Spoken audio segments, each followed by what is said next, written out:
DSC అక్రమాలపై సమగ్ర విచారణ జరపాలని విద్యాశాఖ మంత్రి నైతిక బాధ్యత వహించి రాజీనామా చేయాలని కోరుతూ కాకినాడ నగరంలో వైఎస్ఆర్ కాంగ్రెస్ పార్టీ శ్రేణులు నిరసన ర్యాలీ చేపట్టారు. సోమవారం కాకినాడలో వైకాపా నగర అధ్యక్షురాలు సుంకర శివప్రసన్న సాగర్ ఆధ్వర్యంలో భారీ ర్యాలీ నిర్వహించారు.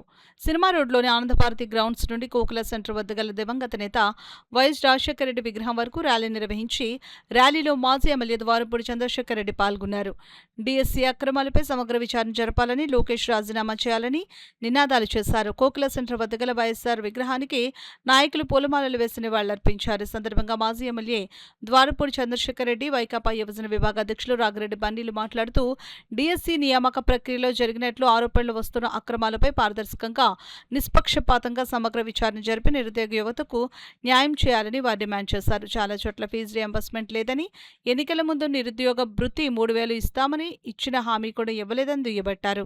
ఈ కార్యక్రమంలో గౌడ మాజీ చైర్పర్సన్ రాగిరెడ్డి చంద్రకళాదీప్తి, నాయకులు అల్లి రాజబాబు, సాగర్, పవన్, రెహమాన్ ఖాన్, బాషా, పిల్లి రామారావు, అజ్జు, పసుపురెడ్డి వెంకటలక్ష్మి, చంద్రశేఖర్, బాలప్రసాద్, నిర్మల్ జైన్ పెద్ద సంఖ్యలో పార్టీ శ్రేణులు పాల్గొన్నారు. డిఎస్సి మీద సిబిఐ ఎంక్వైరీ వేయించుకుంటే మీకు మీరు సత్యుగులు అని చెప్పేసి నిర్మించుకోవడానికి బాగుంటుందని ఈ సందర్భంగా మేము తెలియజేస్తున్నాం.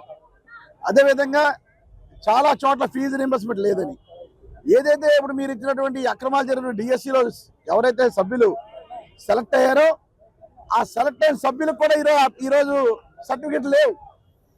దానికి కారణం మీరైతే ఉద్యోగం అయితే ఇచ్చారు కానీ సర్టిఫికెట్లు రాకుండా ఈరోజు కాలేజ్ యజమాని వాళ్ళు చాలా మంది సర్టిఫికెట్ ఇవ్వట్లేదు. దీనికి కారణం ఏం చెబుతున్నారంటే ఫీజు రీయింబర్స్మెంట్ మాకు పడలేదు కానీ డబ్బులు మీరు కట్టండి అని చెప్పేసి వాళ్ళకి చెప్పడం జరిగింది. సో ఉద్యోగాలు వచ్చిన వాళ్ళు ఉద్యోగం వచ్చింది కాదని కొన్ని సొంత డబ్బులు కట్టన్నా అప్లికేషన్ సర్టిఫికెట్లు తీసుకుంటారు.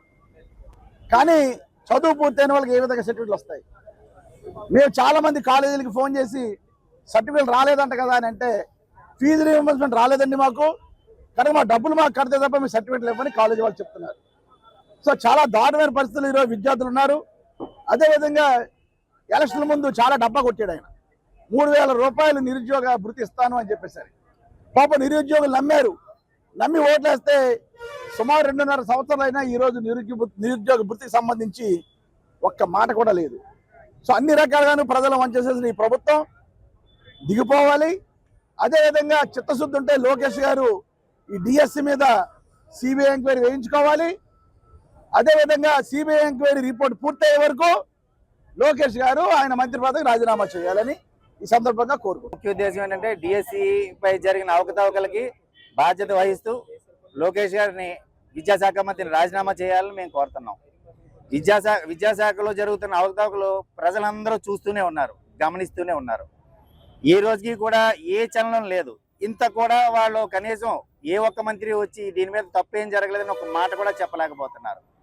ఇటువంటి పరిస్థితుల్లో ఈ మధ్య 2 రోజుల్లోనూ డిఎస్సిలో సెలెక్ట్ అయిన వాళ్ళ చేత రీల్స్ చేయించి పెడుతున్నారు. ఏం అవినీతి జరగలేదు, ట్రాన్స్పరెంట్ గా జరిగిందని. అంత జరిగింది అని అనుకుంటే అయితే మీరు డిఎస్సి అభ్యర్థులు మన లోకేష్ గారిని విద్యాశాఖ మంత్రిని సిబిఐ ఎంక్వైరీ చేయించుకోమనండి, నిజాయితీగా బయటికి రమ్మనండి.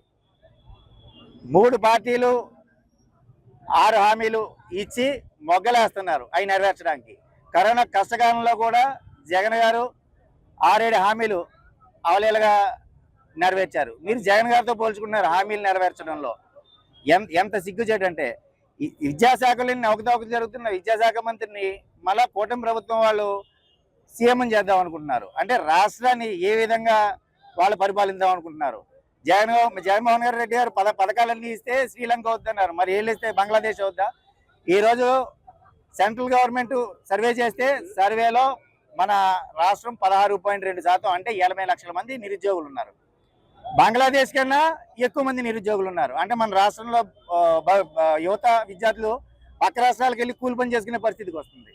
ఇలాంటివన్నీ కూడా పరిగణలోకి తీసుకుని మీరు చేసిన పనులకి విచారణ జరిపించి